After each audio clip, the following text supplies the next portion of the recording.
Bismillahirrahmanirrahim. Assalamualaikum warahmatullahi wabarakatuh dan selamat sejahtera. Alhamdulillah bertemu lagi kita untuk segmen tuition online Perlis Mengaji di laman Facebook Jabatan Agama Islam Negeri Perlis dan Jabatan Pendidikan Negeri Perlis. Untuk slot terakhir Sains UPSR bersama saya Cikgu Sharifah Azia, Guru Cemerlang Sains dari SK Sena Perlis. Okey, topik kita pada hari ini adalah penguasaan fakta melalui lagu. Dan kita akan fokuskan untuk topik kegigian haiwan serta diikuti dengan teknik menjawab Sains UPSR Kertas 2.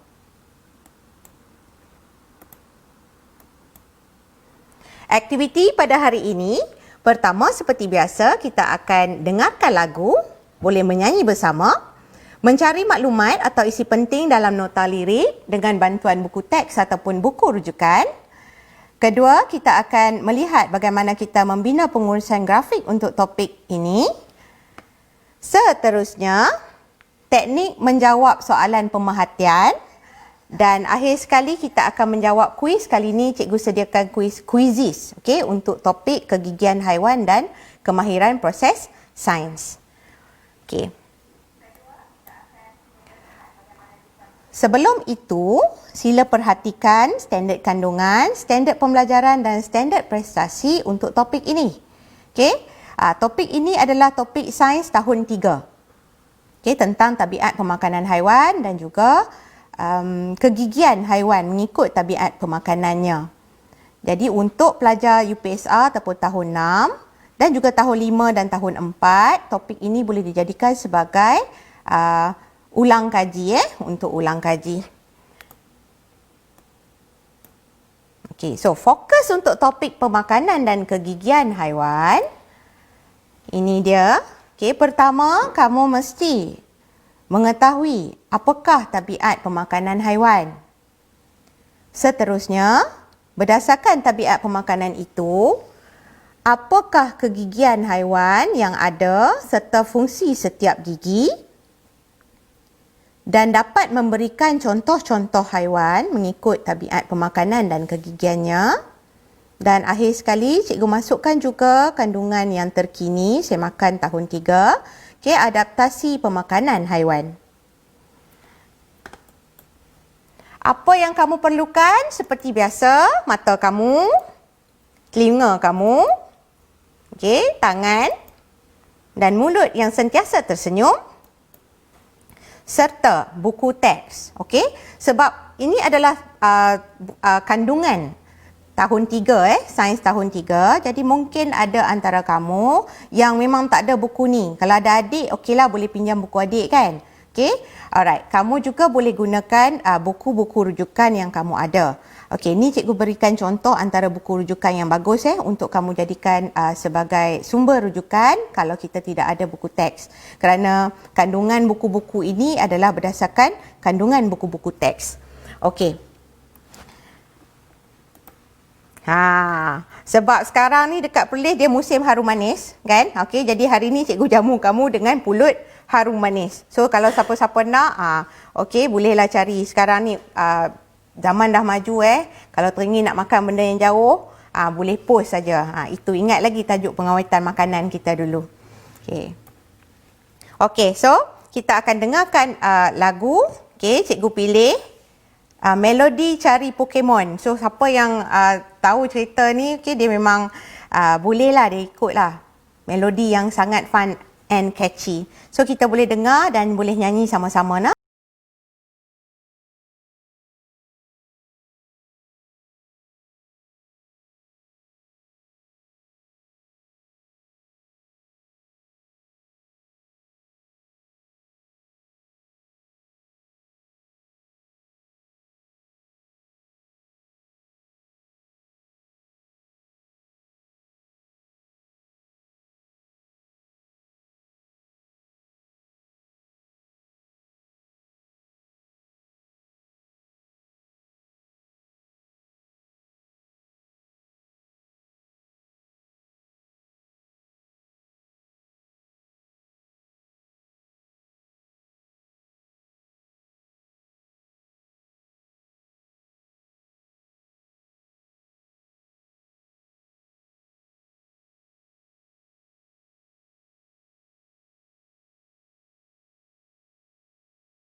Okey. Alright. Tentang kegigian haiwan. Okey. Jangan lupa jenguk-jenguk dan subscribe channel YouTube Cikgu Sharifah Aziah untuk lebih banyak video perkongsian. Okey. Kita lihat sekali lagi apakah yang perlu kita kuasai untuk topik pemakanan dan kegigian haiwan. Ya. Ini adalah nota lirik yang penuh. Okey. Simple je untuk topik ni, tapi yang simple tu yang selalu kita lupa. Okey, tambah-tambah pula yang kita dah belajar dari darjah 3 kan. Sedangkan apa yang kita belajar masa darjah 6 pun, minggu lepas kita belajar, minggu ni tanya pun lupa kan. Jadi benda-benda ni kita perlu baca banyak kali berulang-ulang kali supaya dia lekat kat dalam minda kita.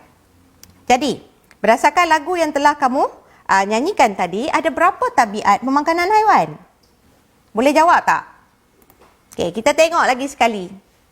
Okey, lirik ini. Daripada lirik ni dapat tak kamu maklumat tentang ada berapa tabiat pemakanan haiwan? Itu sebenarnya adalah satu istilah tabiat pemakanan, sebab sesetengah murid dia tidak faham apa maksud tabiat pemakanan. Jadi bila dalam peperiksaan ataupun ujian ataupun latihan, bila ditanya apakah tabiat pemakanan singa, dia akan bagi jawapan yang lain daripada yang sepatutnya. So sekarang cuba lihat, perhatikan betul-betul. Okey? Apakah tabiat pemakanan atau ada berapakah tabiat pemakanan haiwan? Dapat tak? Okey, di sini kita ada herbivore, carnivore dan omnivore. Okey, so tabiat pemakanan terbahagi kepada 3. Pertama herbivore, kedua carnivore, ketiga omnivore. Okey, apa maksud herbivore, carnivore dengan omnivore? Kita cari pula. Apa maksud herbivore? Dapat tak? Okey, di sini herbivore makan tumbuhan. Bagaimana pula dengan carnivore? Memakan haiwan. Dan omnivore pula? Makan semua. Semua dia makan. Tumbuhan dia makan, haiwan pun dia makan. Itu omnivore. Okey. So ini cikgu terus masuk kepada pengurusan grafik Kamu boleh kumpulkan semua kandungan pembelajaran untuk topik ini di dalam satu muka surat. Sama ada kamu boleh buat bentuk peta pokok, okey, macam ni. Ataupun nak asing-asingkan, buat peta bulatan pun boleh ataupun peta buih pun boleh. Ikutlah kita punya kreativiti kerana kita yang akan guna nota-nota tu untuk rujukan kita Okey. So, seterusnya, bila kita dah tahu apa maksud herbivore, carnivore dengan omnivore, okey, dan maksud dia serta istilah dia tu, kita cari pula apakah contoh haiwan. Sekurang-kurangnya kamu mesti tahu sebab dalam dunia ni ada banyak jenis haiwan kan. Jadi, sekurang-kurangnya dapat tahu 3-4 pun okeylah untuk dijadikan contoh. Okey di sini berdasarkan pengalaman hidup kita, berdasarkan pemerhatian kita dengan apa-apa pelajaran yang telah kita belajar untuk topik-topik lain, kan kita dapat masukkan di sini. So contoh antara haiwan-haiwan herbivore ialah rusa, arnab, gajah. Ni semua dia makan tumbuhan sahaja. Manakala haiwan karnivore yang makan haiwan sahaja, okey, singa, harimau, katak. Okey, makan haiwan sahaja ni dia bukan hanya khusus kepada haiwan yang makan daging Okey, haiwan yang makan serangga juga adalah karnivore. Contoh katak. Katak dia makan lalat kan? Okey, lalat. Lalat adalah haiwan lain. Maknanya dia masih dikategorikan sebagai haiwan karnivore. Okey, manakala haiwan omnivore pula yang makan haiwan dan tumbuhan. Okey, dia makan semua dia bedal. Okey, antaranya contoh ayam, tikus dan beruang. Okey. Bagaimana pula dengan kegigian haiwan untuk setiap herbivore, karnivore dan omnivore? Kita dah belajar untuk topik kegigian manusia. Dalam mulut kita ada 3 jenis gigi. Ada gigi kacip, ada gigi taring, ada gigi geraham. So haiwan pun sama juga Okey, haiwan pun ada 3 jenis gigi ni juga, tetapi mengikut tabiat pemakanan dia. Lain-lain giginya. Okey, ni adalah kerangka haiwan berdasarkan kegigian. So, yang ni pun kamu kena perhatikan dan kamu kena kenal yang mana satu kegigian untuk herbivore, karnivor dan omnivor. Jadi kita lihat di sini, apakah gigi atau apakah jenis gigi yang terdapat pada haiwan herbivor? Dapat tak jawapan daripada lirik? Okey, di sini giginya kacip juga geraham. Okey, so herbivor dia ada dua jenis gigi. Dia ada gigi kacip dan gigi geraham. Okey, bagaimana pula dengan karnivor? Dapat jawapan? Okey. Karnivor dia ada gigi taring. Di situ giginya taring. Okey. Alright. Okey, dan seterusnya bagaimana pula dengan gigi haiwan omnivor? Jumpa? Bergigi kacip, taring geraham. Omnivor makan semua benda. Dia makan haiwan, dia makan tumbuhan. Dia macam kita lah juga. Okey, kita pun makan haiwan dengan tumbuhan. Kita makan semua. Jadi bila kita makan semua jenis makanan, okey, maknanya kita kena ada ketiga-tiga gigi. Kita kena ada semua gigi. So kamu ingat macam tu je. Omnivor makan semua, so dia mesti ada semua jenis gigi, iaitu kacip, taring dan geraham. Okey, recall balik. Kita dah pernah belajar, benda ni sama je konten dia. Okey, apakah fungsi untuk setiap gigi? Giginya taring nak siat daging. Tengok contoh gambar diberi. Okey, ada harimau sedang makan daging. Okey, harimau dia makan daging mentah dia tangkap rusa, dia tangkap zebra. Okey, so daging tu tak dimasak terlebih dahulu. Dia kena makan fresh. Okey, macam tu, mentah macam tu dan dagingnya liat. Kalau tak ada gigi taring, okey, nak siat daging tu boleh ke dia makan? Kan takkan dia nak telan seekor rusa terus. Okey, mati dia. Okey. So, poin di sini adalah gigi taring siat daging. Okey, seterusnya, apakah kegunaan gigi kacip? Untuk memotong. Okey, apa beza antara gigi kacip dengan gigi taring? Ialah kita perhatikan di bahagian atas ni. Jangan tengok bahagian bawah. Bahagian bawah ni bahagian akar. Okey, bahagian akar duduk kat dalam gusi. Okey, ni di atas ni. Gigi kacip dia rata. Okey, kalau gigi taring tadi dia tajam di atas. Okey, dan akhir sekali gigi geraham. Gigi geraham, apakah fungsi gigi geraham? Untuk melumatkan makanan atau untuk menghancurkan makanan. Senang saja nak kenal, bila nampak saja gigi yang paling besar lebar, itulah gigi geraham. Okey, kita sentuh tentang adaptasi pemakanan haiwan. Kenapa cikgu sebut juga tentang ini? Sebab ada kekeliruan tentang beberapa jenis haiwan, tentang tabiat pemakanannya. Selalu menjadi tanda tanya. Bagaimana?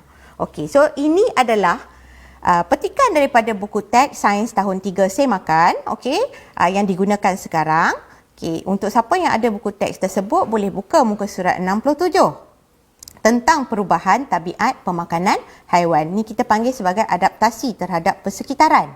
Okey Di situ boleh baca di situ. Beruang secara semula jadi adalah haiwan omnivor. Okey, dia makan haiwan, dia makan tumbuh-tumbuhan lain. Okey. Itu beruang Tapi kalau beruang kutub ni, okey, dia tinggal di kutub utara di tempat yang memang tidak ada tumbuhan. Jadi sumber makanannya terhad. Okey, hanya ada haiwan-haiwan sahaja. Jadi untuk beruang kutub, dia telah mengadaptasi, okey, dan mengubah tabiat pemakanannya daripada omnivor kepada karnivor. Itu adalah satu contoh yang diberi untuk haiwan yang mengadaptasi atau mengubah tabiat pemakanannya berdasarkan persekitaran. Okey. Kalau kamu tengok di sini, cikgu pilih lagi dua contoh. Ini yang selalu dijadikan tanda tanya. Yang pertama adalah beruang panda, comel kan? Okey. Beruang panda, dia punya kegigian dan juga sistem penghadaman adalah karnivor. Okey? Tapi disebabkan oleh sumber makanan yang terhad, maka dia telah mengubah tabiat pemakanannya dengan memakan daun buluh. Okey, memakan pokok buluh. Dan kenapa dia memakan pokok buluh ni? Okey, sebab tekstur pokok buluh ni adalah kasar dan sesuai untuk sistem penghadamannya. Okey? Manakala kucing pula, kita tengok kucing hutan kucing hutan tak dibela oleh sesiapa. Tabiat asal dia memang adalah karnivor. Kucing hutan tabiat pemakanannya adalah karnivor. So dia duduk dekat hutan, dia takkan mencari pisang untuk dia makan. Okey, dia tak akan cari buah durian, dia tak akan cari buah rambutan untuk makan. Dia akan mencari haiwan-haiwan lain untuk dijadikan makanan. Tetapi untuk kucing rumah yang kita bela, yang comel-comel, gebu-gebu tu, dan juga kucing jalanan, okey, yang tidak dibela, okey, kucing-kucing ini juga telah mengadaptasi. Okey, bila kita bela kucing di rumah, ada setengahnya bagi ikan campur dengan nasi. Okey, gaul. Okey, so takkan kucing tu nak macam kita tak makan sayur. So kita kuis-kuis sayur tu letak kat tepi. Tapi kalau kucing, takkan nasi dah campur dengan ikan, takkan dia nak kuis-kuis asingkan nasi dengan ikan tu. Logik tak? Tak logik kan? So dia hadap je lah, dia makan semua. Itu kita panggil sebagai adaptasi. Tetapi cuba kamu try buat eksperimen kat rumah. Kamu letakkan ikan satu pinggan dan letakkan nasi satu pinggan. Rasa-rasa kat mana kucing tu akan pergi? Yang mana satu pilihan dia? Okey? Okey. Sama juga, cikgu pernah tengok video ada kucing makan rambutan, pelik Okey, ada kucing makan aiskrim, ada kucing makan durian. Tu semua tu adalah adaptasi. Dia tengok, dia teringin. Dia tengok tuan dia makan, dia pun teringin. So, dia pun try. Okey, Okey, cikgu harap jelas dengan yang ni tentang adaptasi, adaptasi pemakanan. Okey, so kita teruskan dengan teknik menjawab kertas 2. Berdasarkan masa, kita peruntukan masa. Okey, kita sempat membincangkan tajuk pemerhatian. Kita tengok beberapa contoh. Okey, bagaimana nak menjawab soalan pemerhatian? Pertama sekali, kita kena faham pemerhatian ini adalah sesuatu yang kita dapat menggunakan 5 deria kita. Bergantung kepada eksperimen-eksperimen. Okey, pemerhatian boleh dibuat menggunakan mata. Kita boleh memerhatikan, kita boleh mengukur, kita boleh menimbang, kita boleh melihat lah Okey, semua tu menggunakan mata. Dan lepas tu kita terangkan pemerhatian kita. Selain tu kita boleh gunakan hidung kita untuk menghidu. Oh, makanan A bau dia busuk, makanan B bau dia sedapnya wangi. Okey, itu pun adalah pemerhatian. Okey, ketiga, lidah. Okey, lidah untuk merasa. Apa pemerhatian yang boleh kita buat menggunakan lidah kita? Okey, limau ini rasanya masam. Okey, puding ini rasanya manis. So, satu masam, satu manis. Itu adalah pemerhatian. Telinga, mendengar. Okey, apa pemerhatian menggunakan telinga? Okey, bunyi lori lebih kuat daripada bunyi motosikal. Okey, so kita dengar bunyi tu brum macam tu kan, kuat. Okey, bunyi motosikal peh bunyi macam tu. Okey, so kita boleh bandingkan. Itu adalah pemerhatian. Dan akhir sekali, menggunakan deria sentuhan kita. Contoh apabila kita memegang jalan tar. Kita rasa, permukaan jalan tar ini kasar. Lepas tu kita pegang pula, kita sentuh pula permukaan simen, licin. So kita dapat buat pemerhatian di situ. Okey, jalan tar permukaannya kasar, manakala simen permukaannya licin. Nak buat dengan cara yang betul, mengikut teknik, kita kena banding permukaan jalan tar lebih kasar berbanding simen. Okey? Okey, so kita dah faham tentang pemerhatian menggunakan 5 deria. Bergantung kepada eksperimen. Tapi, untuk menjawab soalan pemerhatian, dia ada teknik dia. Bukan suka-suka hati untuk kita tulis. Ya? Okey, jadi ambil saja ayat tentang PB. Itu yang cikgu tekankan sebelum ini, betapa pentingnya kita mengenal pemboleh ubah dengan betul. Kita kena faham konsep PM dan konsep PB. Okey? Dan kita tahu PB adalah keputusan yang kita dapat setelah kita jalankan penyiasatan. Okey? Dan bila kita dah dapat kenal pasti PB tu, insya-Allah mudah untuk kita menjawab soalan pemerhatian dengan betul. Okey, ada 2 cara untuk menjawab soalan pemerhatian mengikut situasi. Yang pertama, PB banding. Salin tajuk PB dulu dan lepas tu kita bandingkan. Dan cara yang kedua, PB corak ataupun PB pola. Salin tajuk PB dan berikan pola ataupun corak perubahan dia. Okey, tapi untuk PB corak atau PB pola ni dia bukan semuanya boleh guna teknik ni untuk menjawab. Dia adalah syarat-syarat dia. Okey. So, kita tengok cara yang pertama tentang PB banding. Bila kita nak jawab ataupun bila kita mesti menggunakan teknik ini untuk menjawab ialah apabila ada lebih daripada satu objek digunakan di dalam eksperimen. Sebagai contoh, ada dua bekas. Dia dah labelkan A dengan B. Bila nampak saja bekas ataupun apa-apa saja objek di label A, B, P, Q, R, X, Y, maka automatik kita fikir, okey, pemerhatian perlu dibanding. Okey, jadi manakala, okey, yang kedua pula, cara yang kedua iaitu PB corak atau PB pola. Bila nak guna dia?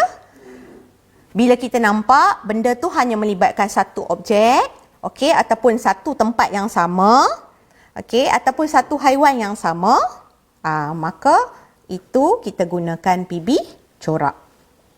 Okey. Nanti kita tengok contoh dia. Okey. Nak buat perbandingan, penggunaan perkataan mesti betul dan sesuai dengan ciri atau parameter yang kamu gunakan. Sebagai contoh, kita ambil saiz. Okey, kita ada dua bola, kita nampak bola A besar, bola B kecil. Jadi, pemerhatian kita adalah tentang saiz bola tu. Ayat kita kena betul Okey, saiz bola A lebih laju berbanding bola B. Betul tak ayat tu? Saiz lebih laju. Adakah itu sesuai? Adakah itu perkataan yang sesuai? Tidak kan? Memang lari kan? Jadi jawapan tidak akan diterima walaupun kita nampak parameter dia betul saiz. Jadi apa jawapan ataupun apa perkataan yang betul? Okey, saiz bola A lebih besar berbanding B. So, nampak perkataan lebih besar atau lebih kecil. Itu tentang saiz. Jadi kita kena faham penggunaan perkataan sangat penting untuk kita menjawab soalan-soalan di kertas 2. Okey. Kesilapan semasa menjawab pemerhatian biasanya dia dah dapat kenal PB-nya tetapi tidak ada perbandingan. Itu yang selalu dilakukan. Okey, kesilapan yang dilakukan. Sebab apa? Dah tulis cantik-cantik, tiba-tiba tiada perbandingan. Rugilah di situ. Yang kedua, dia tidak dapat mengenal pasti PB dengan betul, maka jawapannya dah lari ke laut lain. Okey? So bila dah beri jawapan yang bukan tentang pemerhatian, maka jawapan kita tidak akan diterima. Okey, kita lihat contoh. Kita lihat contoh. Cikgu suka eksperimen ni. Okey, rajah di bawah menunjukkan penyiasatan oleh Adani. Adani tu anak cikgu. 2 kali dah cikgu ulang. Okey. Dia meletakkan 3 span yang berlainan saiz di dalam 3 bekas. Setiap bekas mengandungi 500 ml air. Okey, perhatikan gambar. Kita nampak PQR. Yang mana kecil, yang mana paling besar. Okey. Selepas 15 minit dia merekodkan isi padu air yang tinggal di dalam bekas. Hasil ditunjukkan dalam jadual di bawah. Okey, sebelum ni kita dah pernah bincangkan bagaimana cara untuk mengenal pasti PB dengan betul. Terutamanya kalau diberi jadual seperti ini. Okey, so PB tajuk akhir, isi padu air yang tinggal. So kita dah dapat dah. Okey, point dia untuk pemerhatian kita akan cakap tentang isi padu air yang tinggal. So di sini perlu banding atau tidak? Bekas ada berapa? Ada 1 ke ada 3? Ada 3. Okey, bekas ada PQR. So kalau dah nampak bekas ada lebih daripada 1, maka caranya adalah PB banding. Okey. So cara cikgu dah bagi dekat sini jelas di sini, okey. Mula-mula salin tajuk PB dahulu. Apa tajuk PB-nya? Isi padu air yang tinggal. Mililiter tu tak payah tulis pun tak apa sebab itu adalah unit. Okey. Isi padu air yang tinggal. Bila kita perlu membanding, kamu kena pilih nak cerita tentang P ataupun Q ataupun R. Tetapi kalau diberi 3 pilihan macam ni, jangan ambil yang tengah-tengah sebab nanti susah nak buat ayat. Okey, pilih sama ada yang paling besar ataupun paling kecil nilainya. So kalau yang di sini, okey, cikgu pilih R. Sebagai contoh Okey. So isi padu air yang tinggal R paling apa? Kalau kita perhatikan di sini 400, 250 dengan 100, R ini paling sedikit. Okey. Isi padu air yang tinggal R paling sedikit. Kenapa cikgu tak letak berbanding P dan Q? Kerana paling sedikit adalah perbandingan keseluruhan. Jadi jawapan ini diterima sebagai ayat perbandingan. perbandingan. Tetapi sekiranya kamu dah biasa buat ayat, isi padu air yang tinggal R paling sedikit berbanding P dan Q, tak ada masalah. Lengkap ayat tu. Betul juga. Okey? Dan untuk sesiapa yang memang mahir untuk membina ayat, mungkin ada yang akan buat isi padu air yang tinggal di dalam bekas R paling sedikit. So, itu pun betul lah juga.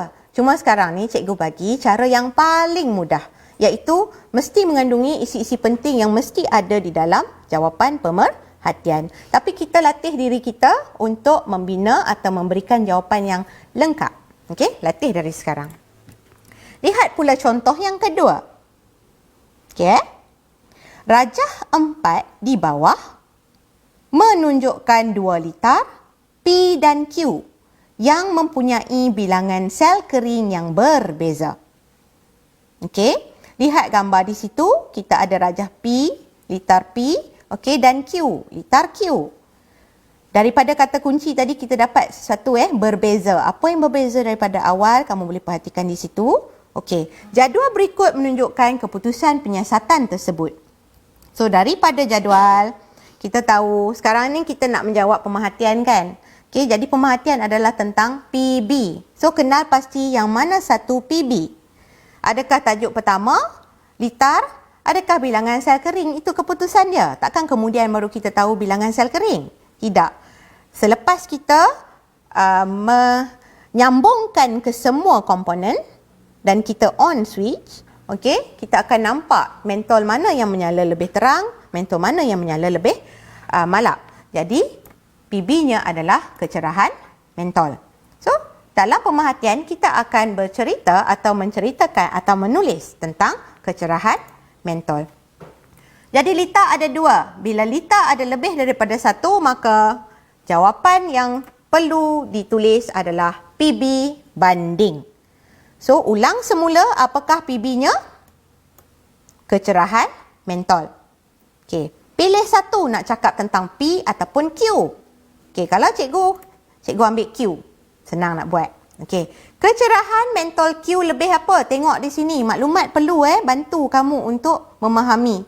Okey, P cerah, Q lebih cerah. So, kita dah pilih Q, maka jawapan dia lebih cerah.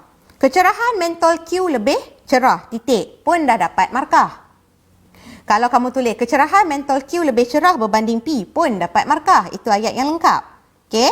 Tapi untuk kalau objek ada 2, okey, kalau perkataan lebih cerah, lebih malap, itu pun dah memang perbandingan. Jadi kamu masih boleh dapat markah Okey. Mungkin ada juga yang pernah buat ayat atau biasa buat ayat, mentol Q menyala lebih cerah berbanding mentol P. Betul juga. Asalkan ayat pemerhatian kamu menceritakan tentang kecerahan mentol. Dan jangan lupa banding. Okey. Kita lihat pula contoh seterusnya. Rajah 6 di bawah menunjukkan satu penyiasatan yang dijalankan oleh sekumpulan murid untuk mencari isi padu beberapa biji bola kaca yang sama saiz. Bacaan isi padu awal air di dalam silinder penyukat ialah 40 ml. So, perhatikan gambar, ada berapa bekas di situ? Silinder penyukat ada 1, di dalamnya ada 40 ml air dan kita masukkan bola kaca mula-mula 1. Okey, daripada 40 ml naik jadi 54 ml. Masukkan pula yang kedua. Okey, jadi 68 ml. Masukkan pula bola kaca yang ketiga, jadi 82 ml. Air naik. Adakah kita tambahkan air di situ? Di sini ada yang salah konsep Ada yang katakan yang bertambah tu isi padu air yang bertambah. Tidak isi padu air kekal sama iaitu 40 ml. Yang bertambah adalah bola kaca yang kita tambah itu mengandungi isi padu. So, kenaikan paras air sebenarnya adalah disebabkan oleh isi padu bola kaca. Jadi, perhatikan di situ, apakah PB-nya? Okey. Dalam jadual ada PB. So, PB-nya adalah bacaan paras air dalam silinder penyukat. Pesanan cikgu, sekiranya PB ataupun PM diberi dah lengkap macam ni, kita jangan pandai-pandai nak pendekkan ayat. Kalau kamu cakap isi padu air, memang confirm salah Okey. Kalau kamu cakap bacaan paras air saja, Okey, kalau di dalam ni dia dah bagi dalam silinder penyukat, so sebaiknya kita salin semua dengan lengkap. Okey, kita dah dapat PB. Okey, PB. Bila benda tu ada satu bekas, okey, kita boleh buat PB corak sebab dia satu bekas saja. Samalah juga dengan eksperimen kamu memanaskan air di dalam satu bikar. Kamu tidak membandingkan kan? Kamu kata suhu air semakin bertambah, suhu air semakin berkurang. Itu contoh. So untuk yang ni pun sama juga. Okey. Jadi kita dah ada PB. PB-nya bacaan paras air dalam silinder penyukat. So kita salin balik tajuk PB ni. Dan kita tahu corak. Bagaimana nak cari corak? Lihat semula di dalam jadual. Lihat di tajuk bacaan paras air dalam silinder penyukat ada nombor. So daripada tajuk tu kita baca nombor 54, 68, 82. Dan kita nampak nombor itu semakin meningkat, semakin banyak. Jadi untuk pola ataupun corak, kita hanya ada satu perkataan je, bertambah, berkurang. Ataupun tiada perubahan ataupun malah kekal sama. So yang mana satu ni? Jadi di sini kita nampak nombor tu semakin bertambah. Jadi corak atau pola dia adalah bertambah. So jawapan kita pemerhatian di sini, bacaan paras air dalam silinder penyukat bertambah ataupun semakin bertambah atau semakin meningkat. Okay. Kita lihat pula carta palang. Carta palang di bawah menunjukkan keputusan penyiasatan di Bandar K dari tahun 1970 hingga 2010. Okey. PM tahun, PB-nya jumlah kejadian banjir kilat. Eksperimen dijalankan di satu tempat saja iaitu di Bandar K. Tempat penyiasatan adalah sama dan dia hanya mengkaji tentang kejadian banjir kilat. Okey, bukan pencemaran udara ataupun yang lain-lain. Alright So kalau yang macam ni, kamu nak banding ataupun kamu nak buat PB corak. Okey, nak banding pun boleh, tapi kalau kamu nak banding, kamu kena ambil yang paling terkini tu, yang latest 2010. Tapi di sini, okey, kita nampak pola dia bertambah di situ. Jadi kita boleh buat PB corak. Okey, so PB-nya adalah jumlah kejadian banjir kilat. Dan apakah coraknya? Kamu boleh nampak anak panah naik ke atas di mana bilangan dia semakin banyak. Jadi coraknya adalah bertambah. So jawapan pemerhatian ini, jumlah kejadian banjir kilat bertambah. Okey, dapat markah. Okey. So setakat itu perkongsian cikgu untuk penguasaan fakta dan juga teknik menjawab pemerhatian. Okey, di SO tak sempat, insya-Allah lain kali kita akan kongsikan cara menjawab definisi secara operasi. Okey, kita akan teruskan atas permintaan sebab dah jemu kot kahut tu kan. Jadi kita teruskan, kita cuba untuk quizzes dengan harapan berjalan dengan lancar. Okey. Alright sedia. Layari Google dan type quizzes.com. Kamu carilah sampai jumpa. Kadang-kadang dia bawa ke website lain tau. Okey, kamu cari sampai jumpa. Klik join a game. Okey, game code nanti kejap cikgu bagi sebab baru nak generate.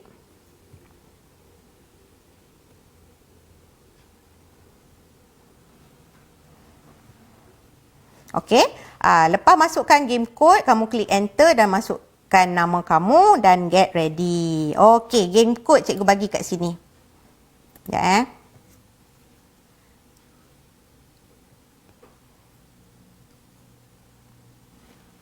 4-1-1-1-2520. Okey, klik join.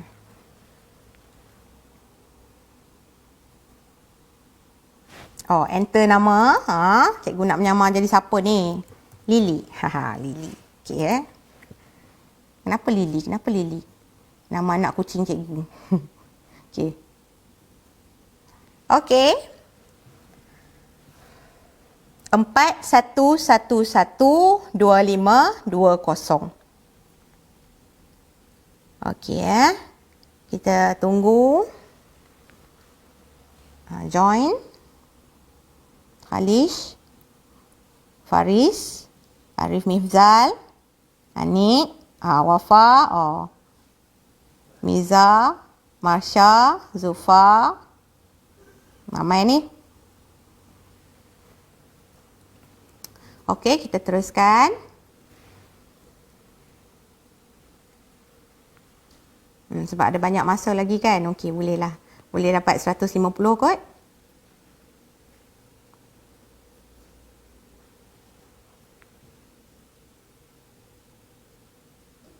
Ammar Wafi.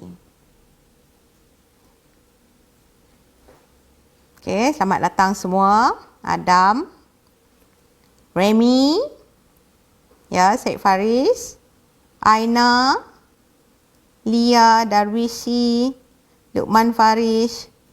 Okey, kita ada 125 orang. Aiman Wafi. Okey, sebab slot akhir kan. Jadi cikgu terima lagi. Dengan harapan berjalan lancar. Okey, kita hanya merancang. Ingat dia adalah bergantung kepada capaian internet kita.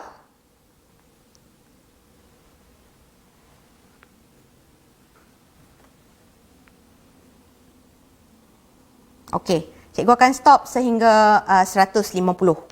Okey. Bila ni get ready, okey, cikgu akan start. Cukup saja 150, cikgu akan terus start game. Ada lagi tak? 41112520.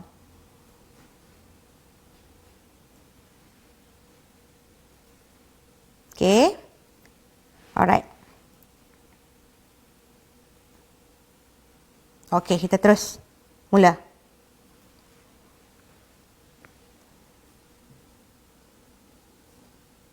Okay, go. Okay, soalan dia random Okay, paparan di sini tak sama dengan paparan yang terdapat di handphone peserta. Okay. So, ni antara soalan dia.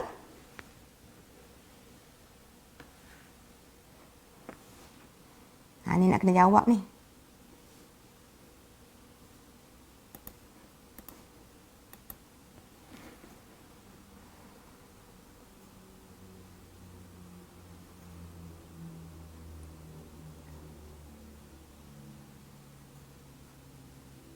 Apakah pemerhatian daripada penyiasatan ini? So, kita lihat PB dia.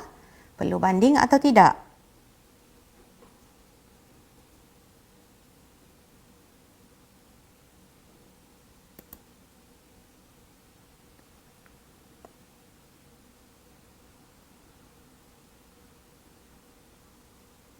Rifa mendahului. Okey, apakah tabiat pemakanan bagi haiwan ini? Jadi kena pilih, ingat balik. Ya.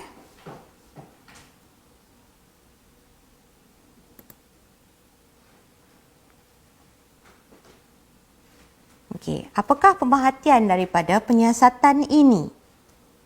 Okey, lihat carta palang. Okey, yang mana satu PB-nya? Perlu banding ataupun tidak?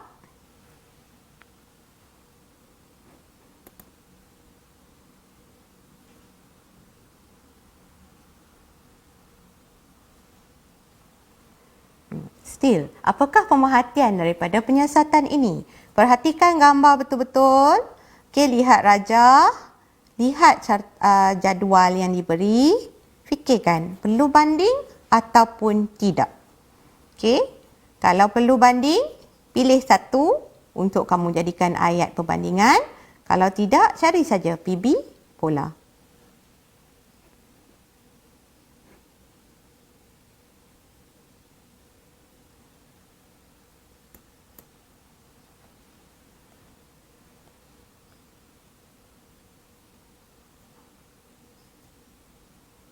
Nampak Rifa sedang mendahului Okey.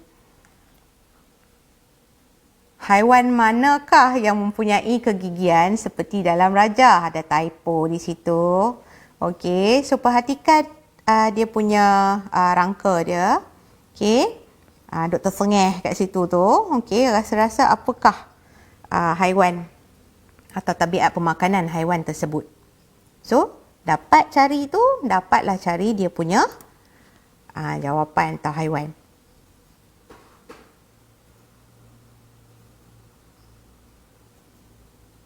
Okey, Kru Daniel sedang mengejar.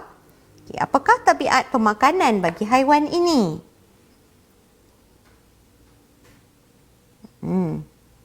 Adakah ia omnivore, carnivore atau herbivore?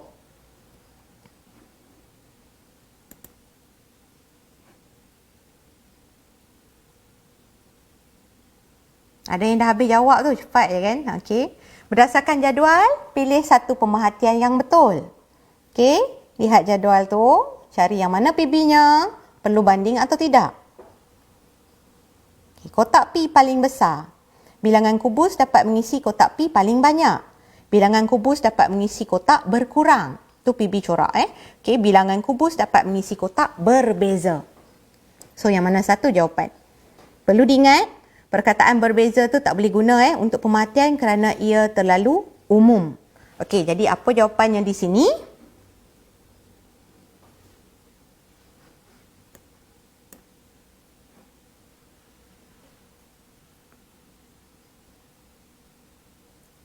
Okey, alright. So, kita lihat di sini. Tempat pertama, Arina, okey, dengan poin dia 8,190. Okey, tempat kedua, Indo-Malay Rifa, okey, 8,010. Okey, dan tempat ketiga, Kru Daniel, okey, 7,900 poin. Okey, so tahniah. Di sini, dia punya leaderboard dia kat sini. Okey, ada yang jawab salah tu. Okey, so yang biru ni dapat menjawab semua dengan betul ke? Ada yang salah satu juga ni. Okey, alright. So tahniah. So untuk 3 pemenang nombor 1, 2, 3 macam biasa okey, hubungi cikgu untuk menuntut hadiah selepas PKP. PKP ni bersambung kan? Okey, kita harapkan keadaan kembali pulih seperti biasa dengan keadaan segera, tapi payah juga tu. Okey. Alright So, well done semua. Okay. Jangan lupa, akhir kata ni. Jangan lupa, untuk sesiapa yang berminat untuk mengulang kaji dalam bentuk kuis, untuk topik-topik sains tahun 3, 4, 5, 6, boleh join channel kuis online melalui aplikasi Telegram. Jangan lupa layari YouTube channel cikgu dan subscribe Cikgu Sharifah Azia. Boleh join grup Facebook cikgu, galeri Cikgu Sharifah Azia untuk perkongsian bahan dan juga idea PDPC, serta layari laman blog cikgu di a4science.blogspot.com untuk perkongsian teknik-teknik menjawab. Sehingga kita bertemu lagi, cikgu minta maaf di atas segala kekurangan. Ribuan terima kasih kepada Maibs, kepada Jaibs, kepada JPN Perlis di atas kesempatan dan kepercayaan ke atas cikgu untuk berkongsi ilmu dengan kamu. Sehingga berjumpa lagi. Stay home, duduk rumah, hapus COVID-19 dan Assalamualaikum warahmatullahi wabarakatuh.